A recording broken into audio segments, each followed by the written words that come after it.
বড় পাম গাছের ভেতরে যদি ছোট এক একটা পাম গাছ থাকে, ওটা কাটা যে কি মুশকিল হয় তা বলে বোঝানো যাবে না। তেমনি আমার সামনে এই গাছটা দেখেন, আমরা বড় গাছে পাম ফল কাটতেছি, বড় গাছের ভেতরে একটা ছোট গাছ। এই গাছটা হয়তো পরে লাগানো হয়েছে তাই কারণে ছোট, কিন্তু গাছটাতে প্রচুর ফল, 4-5টা ফল পাকা পাকা, ফলটি অনেক বড় বড়। তা অনেক এই গাছটাতে কাটতে সমস্যা, আমরা বড় গাছে কাটি সাধারণত ছাবি দিয়ে, তো কাটতে সমস্যা, তাই দেখেন চাকু দিয়ে কাটার চেষ্টা করলাম।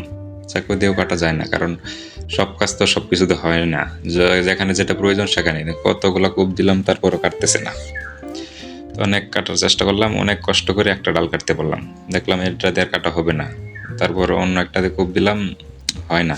তারপর চাকুটা রেখে ওই সাবির দিয়ে ট্রাই করলাম। সাবির দিয়ে কাটা কষ্ট, কারণ এটাতে বড় গাছে কাটা সাধারণত ফল কাটে, এটাতে ছোটো গাছে ফল কাটা যায় না। তাই সাবির দিয়ে অনেক কষ্ট মষ্ট করে তো কাটতে হবে, ফল যেহেতু আছে, বড় ফলটাও কিন্তু গাছের তুলনায় বিশাল বড়। তাই অনেক কষ্ট মষ্ট করে ফলটা নামালাম, দেন 2টা ডালের নিচে উপরে ফলটা, কিন্তু গাছটা নিচু হওয়াতে সঠিকভাবে কাটাও যেতেছে না। অনেক চেষ্টা করে কাটলাম, দেখেন কতগুলা ফল। দেখতে থাকেন ভিডিওটা শেষ পর্যন্ত।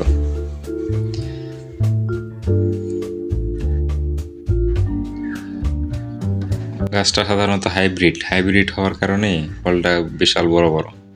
কারণ দেশি গাছ লাগালে এত বড় ফল হয় না, ছোট ছোট ফল হয়, কিন্তু এটাতে অনেক বড় বড়, গাছের তুলনায় ফল অনেক বড়।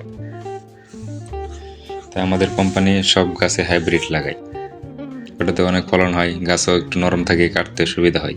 আর দেশি গাছ যেগুলো অনেক শক্ত হয়, কাটা যায় না সহজে।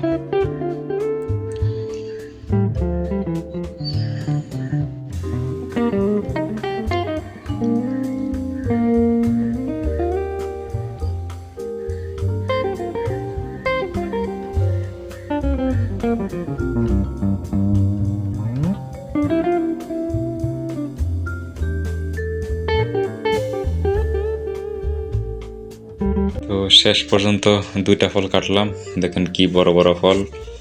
একটা ফল কাটতে পারলাম না, ওইদিকে একটা ফল রয়ে গেল, ওইটা কাটা অসম্ভব হয়ে পড়ছে, কারণ একদিকে উঁচু একদিকে নিচু এবং গাছটা অনেক নিচু।